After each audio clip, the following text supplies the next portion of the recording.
बहुत पुराने समय की बात है। एक गांव में एक कुशल लोहार रहता था।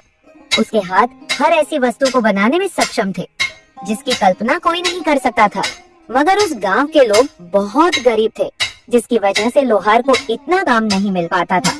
वह स्वयं तो हर तरह की मुसीबत झेलने को तैयार था, पर अपनी पत्नी, जिसका नाम रूपवती था, जो कि बहुत सुंदर थी, जैसी 100 वर्ष में एक बार पैदा होती है, अचानक लोहार के दिमाग में कमाई करने के लिए राजधानी जाने का विचार आया, जहाँ शायद धनी लोगों को उसकी बनाई चीजों की जरूरत हो सकती थी। अपनी पत्नी से विदा लेते हुए उसने कहा, सुनो रूपवती, मैं 3 वर्ष के लिए प्रदेश जा रहा हूँ। क्या फिर मुलाकात होने तक तुम मुझे याद रखोगी? मेरे साथ विश्वासघात तो नहीं करोगी? रूपवती एक नीला फूल अपने पति को देते हुए बोली, प्रिय, ये है फूल, लो और इसे संभाल कर रखो। मैं पतिव्रता धर्म का पालन हमेशा करती रहूंगी। तुम कहीं भी क्यों न रहो, कैसे भी यात्रा पर क्यों न गए हो, इतना याद रखो, जब तक ये फूल नहीं मुरझाएगा तुम्हारे प्रति मेरा प्रेम भी नहीं मुरझाएगा। लोहार अपनी पत्नी की बातों पर भरोसा करके घर से निकल गया। रास्ते में चलते चलते उसे एक चाय की दुकान दिखाई दी। वहाँ अनेक ग्राहकों के बीच उसे 3 ठाटदार कपड़े पहने आदमी नजर आए, जो कुछ खा पी नहीं रहे थे, मौन खड़े हुए थे, मानो उन्हें कोई दुख सता रहा हो। लोहार को देखकर वे इस तरह से घूरने लगे कि वो परेशान हो उठा। अरे भाइयों, आप मुझे ऐसे क्यों देख रहे हो? मैं गरीब जरूर हूँ, मगर ईमानदार आदमी हूँ। इस राजधानी में दूर दराज के गांव से काम ढूंढने आया हूँ। मैं कुशल लोहार हूँ, और जो मुझे काम सौंपेगा वो याद रखेगा कि उसका वास्ता मुझसे पड़ा है। तीनों पुरुषों ने एक दूसरे की तरफ देखा और उनमें से सबसे बड़े ने लोहार से कहा, अरे भाई, हमारी एक एक बात ध्यान से सुनो। हम तीनों राजा सूर्य देव के वजीर हैं, जिसकी खबर इस चाय वाले को भी नहीं है और होनी भी नहीं चाहिए।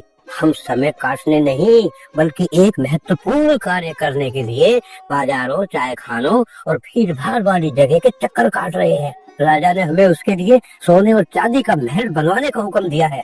उसने समय पर महल तैयार न करने पर हमें मौत की धमकी दी है। हम बड़ी उलझन में हैं, क्योंकि समय बीतता जा रहा है, लेकिन हम राजधानी में किसी ऐसे कारीगर को नहीं खोज पा रहे जो इतना कठिन कार्य करने को तैयार हो। अगर तुम काम करके हमारी सहायता नहीं कर सकते तो क्या हुआ, कम से कम सलाह तो दे सकते हो। बुद्धिमान वजीरों, खुद किस्मत ने मुझे इस चाय खाने की राह दिखाई है। मुझे आवश्यक सोना चांदी दीजिए और मददगार दीजिए। मैं आपको निश्चित समय पर ऐसा महल तैयार करके दूंगा जैसा आज तक किसी राजा के पास नहीं हुआ। लोहार ने उसी दिन काम शुरू कर दिया। भट्टियां दहकने लगी, हथौड़ों तले मूल्यवान धातु ठनठनाने लगी और चतुर कामगार बड़े कारीगर के निर्देशानुसार काम करते हुए इधर उधर भागने लगे। समय के अनुसार महल बनकर तैयार हो गया। वास्तव में उससे पहले कभी इतने सुंदर भवन ने किसी राजधानी की शोभा नहीं बढ़ाई थी। राजा सूर्यदेव ने जब नया महल देखा तो उसने तुरंत अपने वजीरों का वेतन तिगुना कर दिया। फिर वह बोला, मैं धरती पर ये अलौकिक चमत्कार कर दिखाने वाले कारीगर को देखना चाहता हूँ। लोहार को लाया गया। राजा ने उससे कहा, आज से तुम मेरे घनिष्ठ सलाहकार और दोस्त हुए। मैं चाहता हूँ कि तुम्हारी प्रतिभा और कौशल का उपयोग न तो मेरी प्रजा करे और न ही कोई विदेशी बादशाह। तुम इस सुंदर महल में मेरे पास रहोगे और केवल मेरे लिए काम करोगे। तीनों वजीर लोहार से मन ही मन जलने लगे और अकेले में मिलकर उसे किसी तरह बर्बाद करने की सोचने लगे। एक दिन वजीरों ने राजा के पास जाकर कहा, महाराज, आपका चहेता लोहार जादूगर है। उसने महल किसी जादुई फूल की सहायता से बनाया है और उसी की बदौलत वह आपका कृपा पात्र बन गया है। उस फूल को वह लोगों की नजरों से छिपा कर रखता है। हमें लगता है कि यह दुष्ट आपके प्राण लेने के लिए आपके विरुद्ध कोई षड्यंत्र रच रहा है। तुम मुझसे छिपाकर कौन सा फूल सीने में लगाए रखते हो? अगर अपनी जान बचाना चाहते हो तो सच सच बताओ। लोहार हैरान रह गया कि उसका रहस्य किसने खोला है। उसने न मुरझाने वाला फूल निकालकर राजा सूर्यदेव को अपनी पत्नी तथा उसकी विदाई के समय कही सारी बातें ईमानदारी से बता दी। महाराज, ये फूल मेरी पत्नी के प्रेम की निशानी है। जब मैं घर से आया था तो उसने मुझे जाते समय कहा था कि जब तक यह फूल नहीं मुरझाएगा तब तक मेरा प्रेम तुम्हारे प्रति बना रहेगा। महाराज, यह ढीठ अपने मालिक के सामने झूठ बोलने का साहस कर रहा है। हमें अच्छी तरह से मालूम है कि इसकी पत्नी इसे कब का भूल चुकी है और किसी भी आदमी से खुशी खुशी शादी करने को तैयार बैठी है। दुनिया में ऐसी कोई औरत नहीं है जो धन और उपहार के लालच में न फंस जाए। अगर महाराज आप इजाजत दें तो मैं ये साबित कर सकता हूँ। ठीक है, जब तक तुम कोई सबूत लेकर नहीं आओगे तब तक इस कारीगर को बिना कोई हानि पहुंचाए कैद खाने में रखा जाएगा। पहला वजीर सरपट घोड़ा दौड़ाता उस गांव में पहुंचा जहां लोहार की पत्नी रहती थी।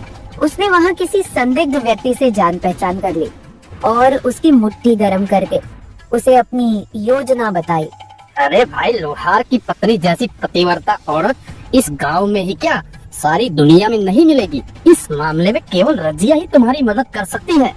वह आदमी बिना कल पर टाले दुष्ट औरत रजिया को वजीर के पास ले आया। वजीर ने सारा किस्सा रजिया को बताया। उसकी सारी बात सुनकर वह बोली, अजनबी, अगर तुम्हारे पास 1000 सरफिया हो तो मैं तुम्हें उस औरत से मिलने के लिए अपनी सारी चालाकी से काम लेने को तैयार हूँ। वजीर ने 1000 अशरफियाँ रजिया को दे दी। फिर वह लोहार के घर की तरफ चल दी। रजिया कुछ अशरफियाँ लोहार की पत्नी को देते हुए बोली, बेटी, तुम्हारा पति प्रदेश की खाक छानता फिर रहा है और शायद तुम्हें भूल भी चुका होगा। ये रकम तुम्हारे छोटे मोटे खर्चों के लिए एक ऐसे भले आदमी ने तुम्हें भिजवाई है जो तुम्हें बहुत प्यार करता है। वह नामी और धनी है और अगर तुम उसे जरा प्रेम से पेश आओ तो वह तुम्हें सोने में पीली कर देगा और सुखी बना देगा। मोसे उस आदमी को मेरे पास ले आओ। मैं अपना दरवाजा खुला रखूंगी। उसे रास्ता दिखाकर खुद घर चले जाना। मैं उसका वैसे ही स्वागत करूंगी जिसके वह योग्य होगा। रजिया वजीर के पास जाकर बोली, लोहार की बीबी ने रकम रख ली और वह हर बात के लिए तैयार है।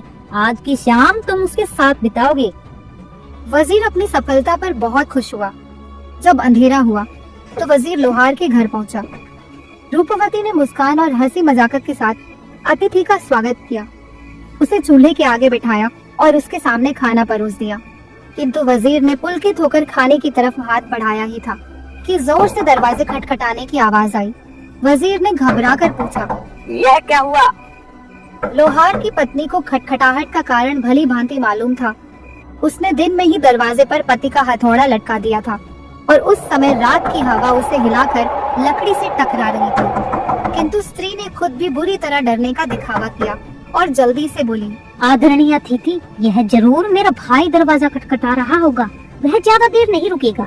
तुम कृपया करके 1 मिनट के लिए पास वाले कमरे में छिप जाओ। वजीर ने दहली लांघी ही थी कि स्त्री ने उसे पीछे से धक्का दे दिया और वह सिर के बल अंधेरे गड्ढे में गिर गया। उसी समय शाही महल बंद लोहार ने नीले फूल को निकाल कर देखा। फूल ताजा और खुशबूदार था, वैसा ही जैसा कि रूपवती ने बिछड़ने के दिन दिया था। अगले दिन लोहार की पत्नी ने गड्ढे में भेड़ के ऊन का ढेर डाल दिया और अपने कैदी को उसे धुनने का आदेश दिया। याद रखो, काम ढंग से नहीं किया तो दोपहर में जई की रोटी नहीं मिलेगी। वजीर को गए कई दिन बीत गए, जबकि राजा उसका इंतजार करता करता ऊब गया। एक दिन उसने दूसरे वजीर से कहा, तुम्हारे मित्र की मेरे सामने आने की हिम्मत नहीं हो रही है, क्योंकि लगता है वह कुछ नहीं कर पाया है। अगर तुम लोगों ने कारीगर की झूठी शिकायत की तो तुम्हारी खैर नहीं। महाराज, हमने आपको बिल्कुल सच बात बताई है। अगर आप हुक्म दे तो मैं इसे साबित कर सकता हूँ। ठीक है, लेकिन जल्दी लौटना। कुछ समय बीतने पर दूसरे वजीर के साथ भी वैसा ही हुआ जैसा कि पहले वजीर के साथ हुआ था। व्यर्थ धन खर्च करके वह भी गड्ढे में पहुंच गया। गड्ढे में उसकी दृष्टि भीड़ का ऊन धुन रहे आदमी पर पड़ी। तुम कौन हो? तब वे एक दूसरे को पहचान गए और एक दूसरे को दोषी ठहराते हुए आपस में झगड़ने लगे। लोहार ने नीला फूल निकालकर देखा, वह ताजा और सुगंधित था।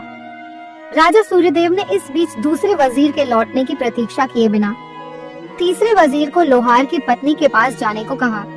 अगर तुम 3 सप्ताह में मेरे सामने हाजिर नहीं हुए तो तुम और वे दोनों नीच फांसी के फंदे से बच नहीं सकोगे।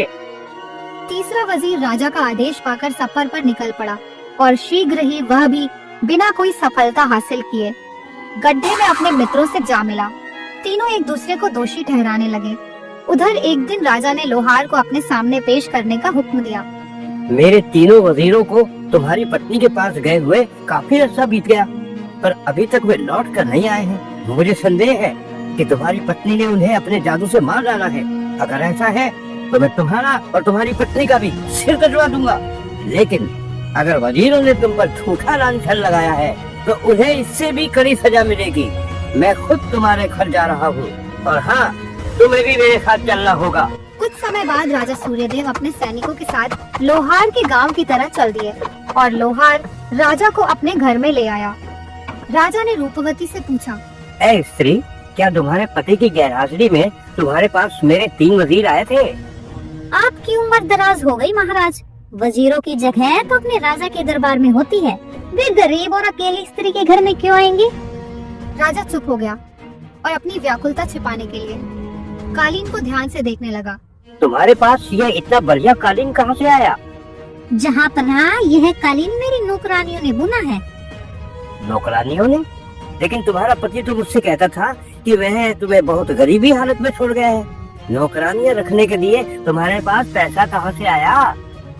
महाराज, मेरी नौकरानियां तनख्वाह नहीं मांगती, वो दिन में जय की एक रोटी के बदले मेरे सारे काम करती है। इतना बोलकर रूपवती अंदर गई और तीनों वजीरों से फुसफुसाकर बोली, मुसीबत आ गई, मेरा पति लौट आया। अगर उसने आपको मेरे घर में देखा तो आपका काम तमाम हो जाएगा। मैं आपकी मृत्यु नहीं चाहती, इसलिए यह उस्तरा लीजिए और जल्दी से अपनी दाढ़ी मुंह से साफ कर लीजिए। ये लीजिए मेरे पुराने कपड़े, बिना देर लगाए इन्हें पहन लीजिए, फिर मैं आपको अपनी सहेलियां बताकर घर से बाहर कर दूंगी। वजीरों ने बिना चूकिए औरत की बात मान ली और कपड़े पहनकर बाहर आ गए। राजा सूर्यदेव हैरानी से उन्हें कई देर तक देखता रहा और अंत में बोला, कितनी अजीब नौकरानियां हैं। कदकाठी से तो नहीं लगती कि ये औरतें हैं। मुझे इनके चेहरे जाने पहचाने लगते हैं। महाराज, यही है वो जिन्होंने आपसे मेरी झूठी शिकायत की और मेरी पतिव्रता पत्नी पर लांछन लगाया। महाराज, महाराज, हमें माफ कर दीजिए, हमसे बहुत बड़ी भूल हुई है। राजा सूर्यदेव आरंभ में उनकी बात गुस्से में सुनता रहा, पर जब वे लोहार के घर में हुई अपनी दुर्गति के बारे में बताने लगे तो राजा सूर्यदेव के हंसते हंसते आंसू आ गए। अरसे से मैं इतना दिल खोलकर कभी नहीं हंसा। आज से ये तीनों मूर्ख जिन्हें इस स्त्री ने धोखा दिया और जिन्हें पहले मैं अपने वजीर कहता था, मेरे यहाँ मामूली नौकरों का काम करेंगे। इनसे मैं पूरे महल की साफ सफाई करवाऊंगा और तुम मेरे कुशल कारीगर रहोगे। अपनी पतिव्रता बीवी को लेकर एक सम्मानित अतिथि के रूप में मेरे साथ राजधानी चलोगे। मैं तुम्हारी सेवा और योग्यता के अनुसार तुम्हें बहुत से पुरस्कार दूंगा।